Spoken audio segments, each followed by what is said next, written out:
Since March 19, 1979, C-SPAN, a public service funded by the cable television industry, began giving you direct access to government in an innovative way by putting you, the viewer, into the rooms where politics is debated and policies are determined. C-SPAN began as a bold initiative. Now, 45 years later, we are essential for those wanting to see democracy at work, without editing or commentary. With continued cable support, we've done this without a dime of government funding, maintaining our independence. As we mark 45 years, the business of media is rapidly changing, and now your support is crucial for our mission's future. Support our legacy of unfiltered access by donating today at cspan.org/donate. On About Books, we delve into the latest news about the publishing industry with interesting insider interviews with publishing industry experts. We'll also give you updates on current nonfiction authors and books, the latest book reviews, and we'll talk about the current nonfiction books featured on C-SPAN's Book TV.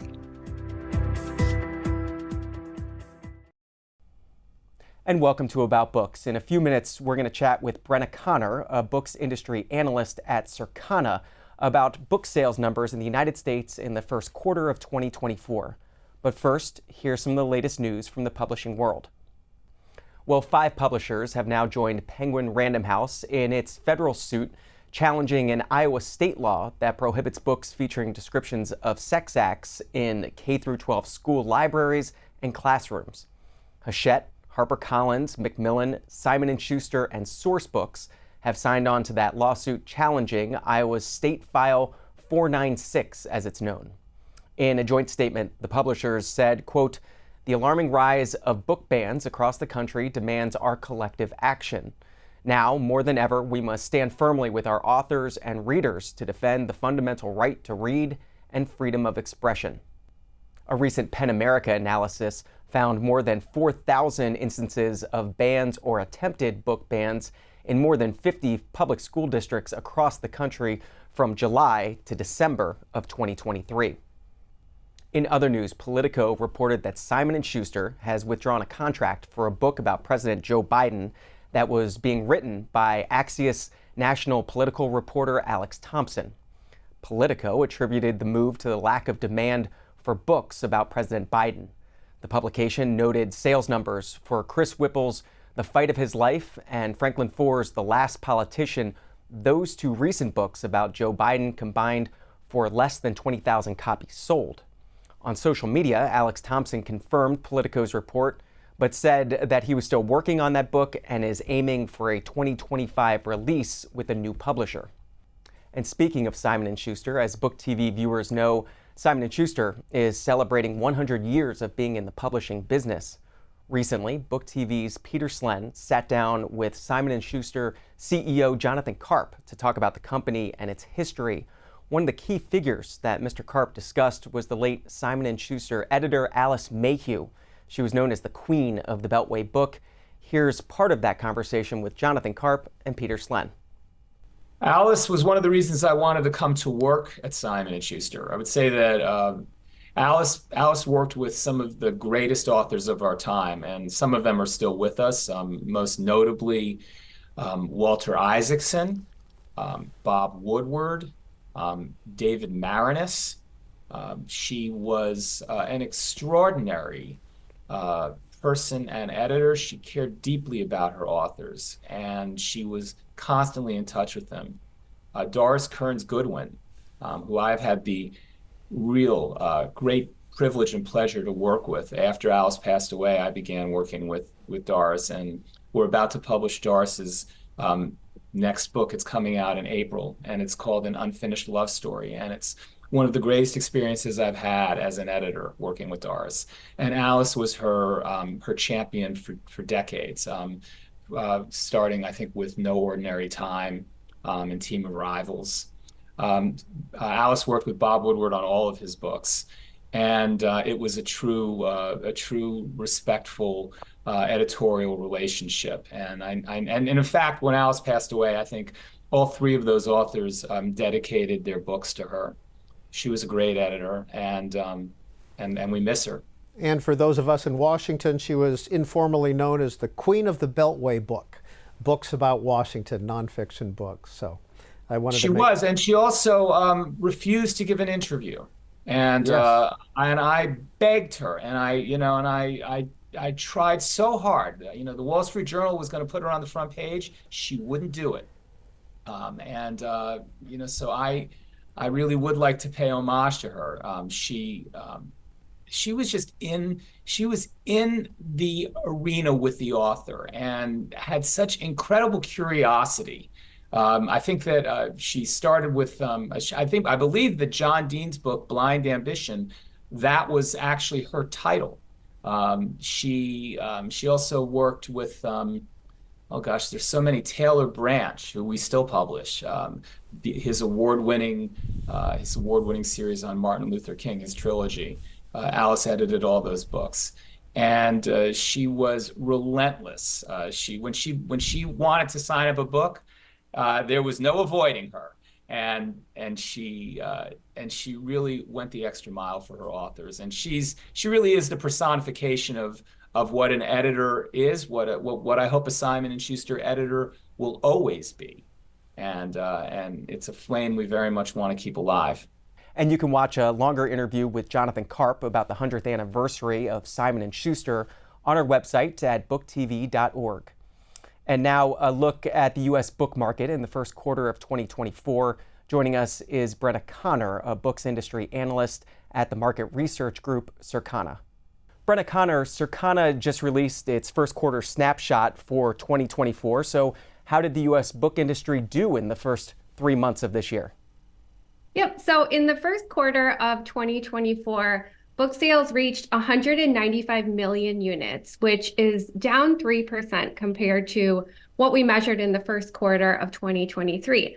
But I want to put that into context because we're coming off of some of the highest volume years that we've ever tracked in BookScan.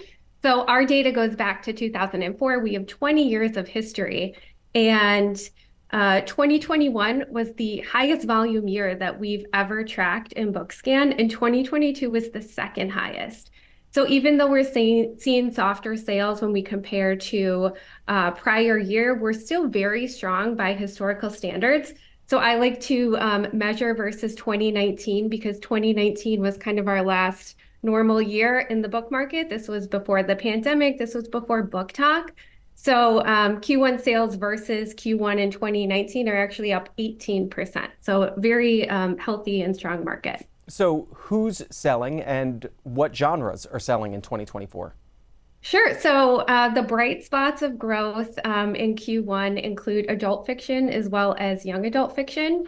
The fiction market has been very strong really since 2020 and the emergence of Book Talk, and that continues to be the case in the start of this year. At the category level, we're watching the fantasy category post the most gains, but we're also seeing growth among a number of other areas, including thrillers and science fiction. One category Circana mentions in its first quarter report is romantasy. What is romantasy? Sure. So romantasy is a portmanteau that combines romance and fantasy.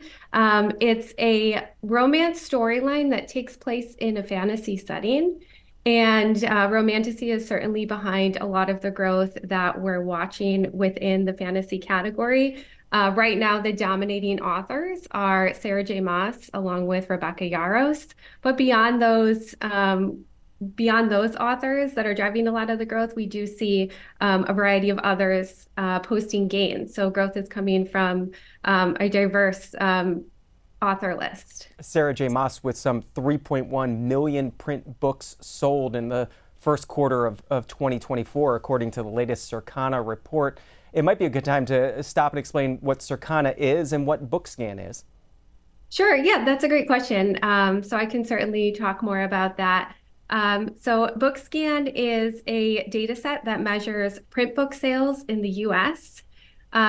The way that we get to this data is through retail POS data. So we have partnerships with more than 1,000 retailers who provide us point of sale data, and then we aggregate that data on a weekly basis.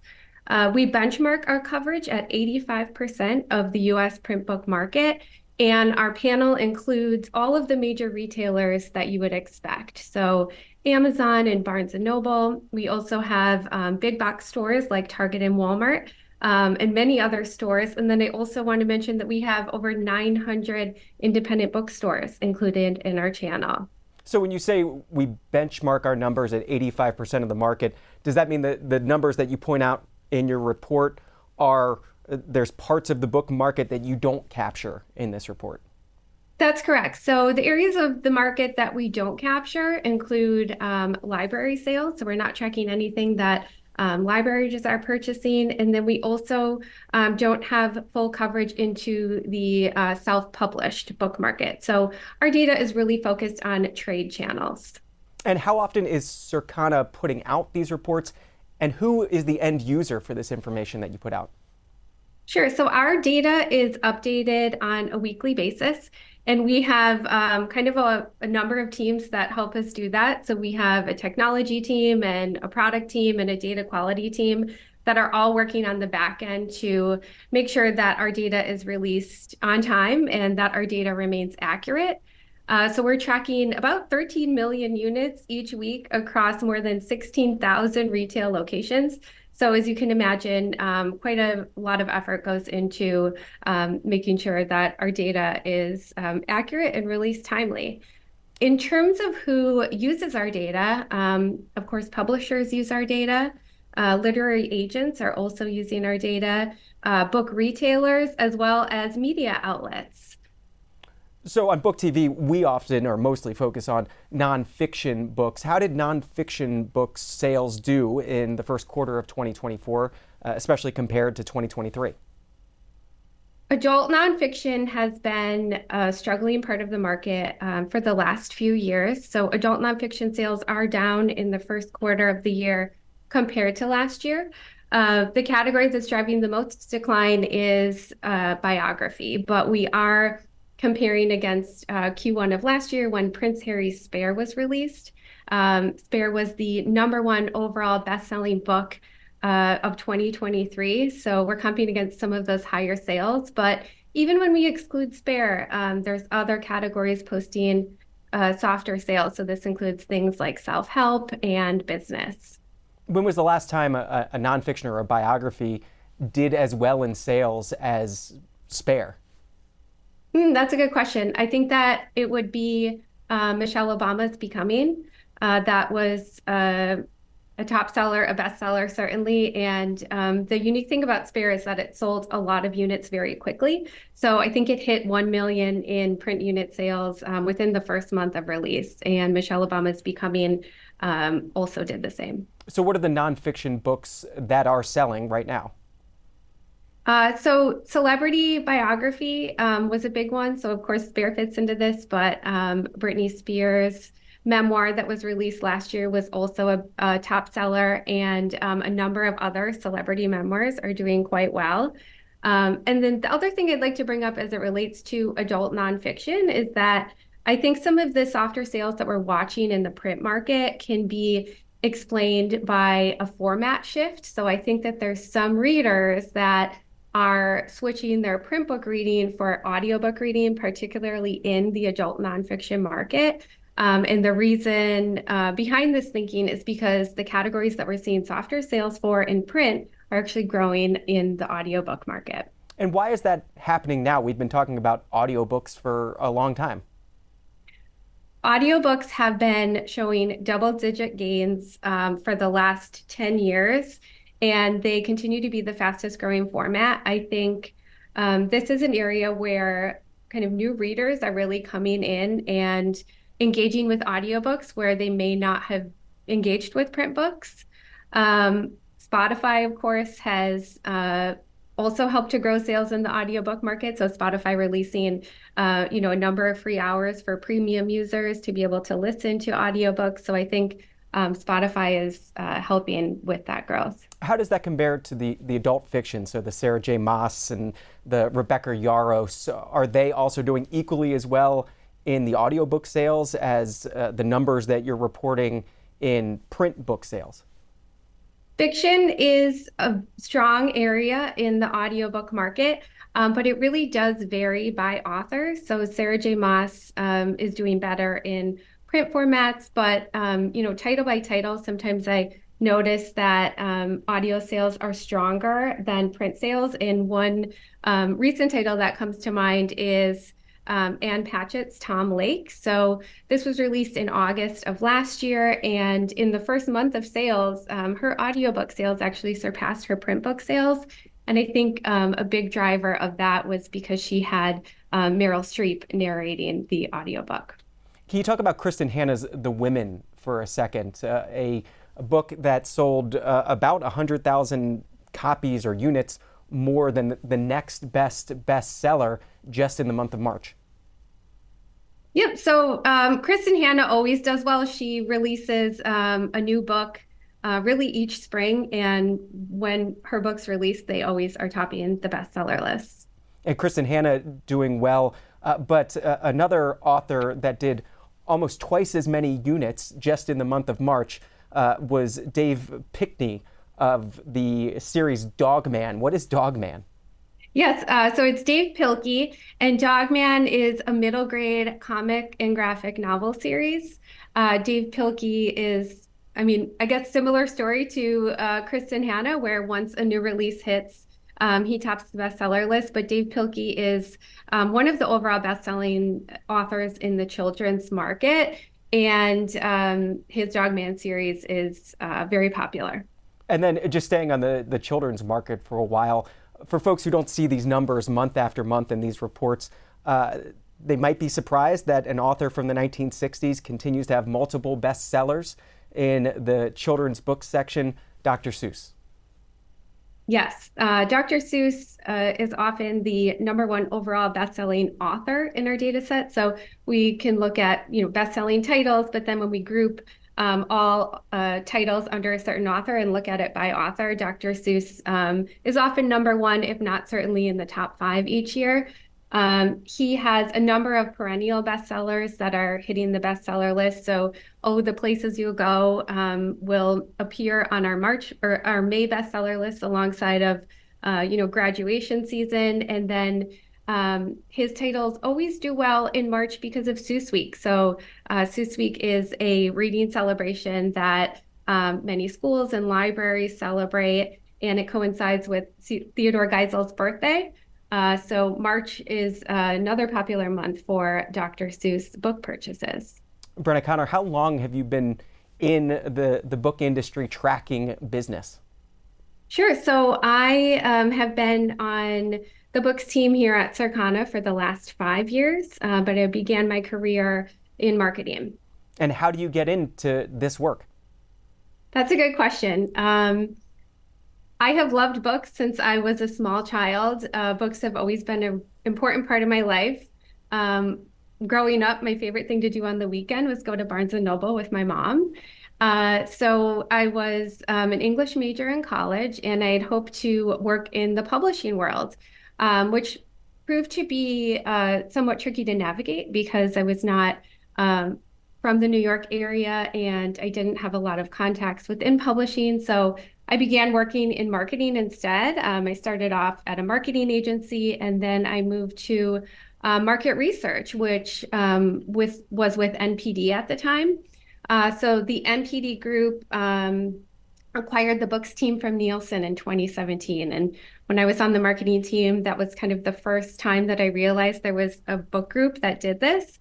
And I knew that I wanted to be a part of it. So I began working on the books team in 2019, a position to open up, and I was lucky enough to get it. So really, I brought with me, my love for books and a pretty good understanding as to how companies use data to, answer business questions or create strategies. So I was lucky enough to get the role. And then I was also set up with some vigorous analyst training to kind of advance my technical skills and my analytical skills and learn to analyze data from a category management perspective. So now I get to kind of combine my love of books with my analytical mindset, and it's a good fit. Is it okay for an industry analyst to say what you're reading right now and what genres you like to read? That is okay, yes. So I am primarily a fiction reader. I tend to read in print formats, although I do also include some audiobook in my reading diet. So I recently finished Percival Everett's James, which was fantastic.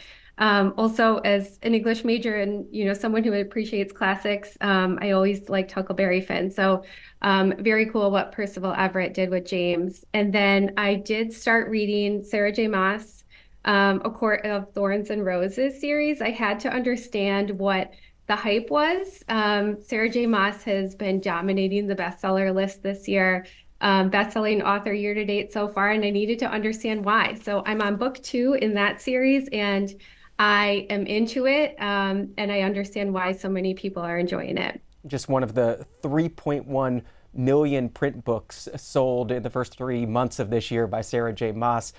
Your reports always include a look ahead, key trends to watch.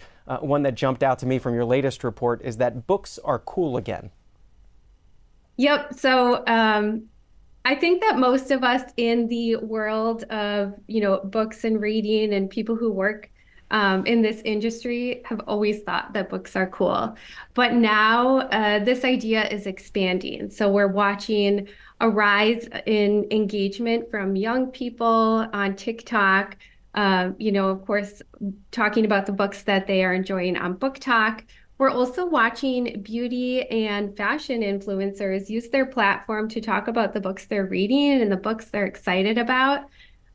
We see new celebrity book clubs emerging from celebrities like Kaya Gerber and Dua Lipa, and even the bookshelf wealth design aesthetic is trending. So this is, celebrating folks that have a great number of books and shelve them in beautiful ways. So all of these point to the idea that books are cool again. It's cool to be seen with a book. It's cool to be reading a book. It's cool to be carrying a book as an accessory or even using books to decorate your home. And then final question for you, Brenna Connor, trends to watch in the final 3 quarters of 2024. Sure. So I think that we'll see continued strength in the adult fiction market for sure. So why fiction? I think that many consumers are seeking an escape from the exhaustion and the anxiety that, has been brought on by the last few years, but also will continue throughout the year ahead. So, this is, of course, related to political and economic and household and employment uncertainties. So I think that consumers will be seeking uplifting stories in the year ahead.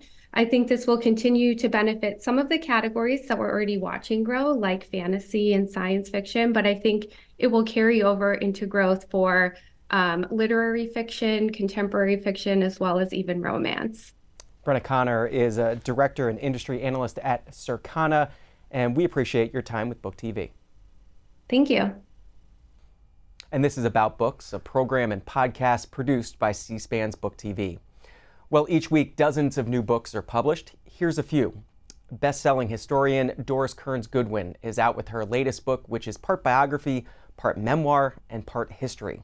It's titled An Unfinished Love Story, A Personal History of the 1960s, and it focuses on Miss Goodwin and her husband Richard in the final years of his life. Another best-selling author, Michael Korda, is out with a new book about World War I and the lives of the soldier poets who experienced the horrors of trench warfare. Mr. Korda's new book is titled Muse of Fire. And in Knife, Meditations After an Attempted Murder, author Salman Rushdie offers his account of the August 12, 2022 knife attack that nearly took his life. The British-American novelist was left blind in one eye from that attack that took place during an appearance at a New York arts center. The incident came more than 30 years after Iranian Supreme Leader Ayatollah Khomeini called for Mr. Rushdie to be killed for publishing his book, The Satanic Verses. And 2 upcoming books to note. Former House Speaker Nancy Pelosi is releasing The Art of Power on August the 6th. According to publisher Simon & Schuster, the book will include her personal account of the events of January 6, 2021. Ms. Pelosi's previous book was Know Your Power, A Message to America's Daughters, which came out in 2008. Simon & Schuster also announced recently that it had penned a deal with Michigan Democratic Governor Gretchen Whitmer to release her book about her life and career. It's titled True Gretch, and it is set to be released on July the 9th.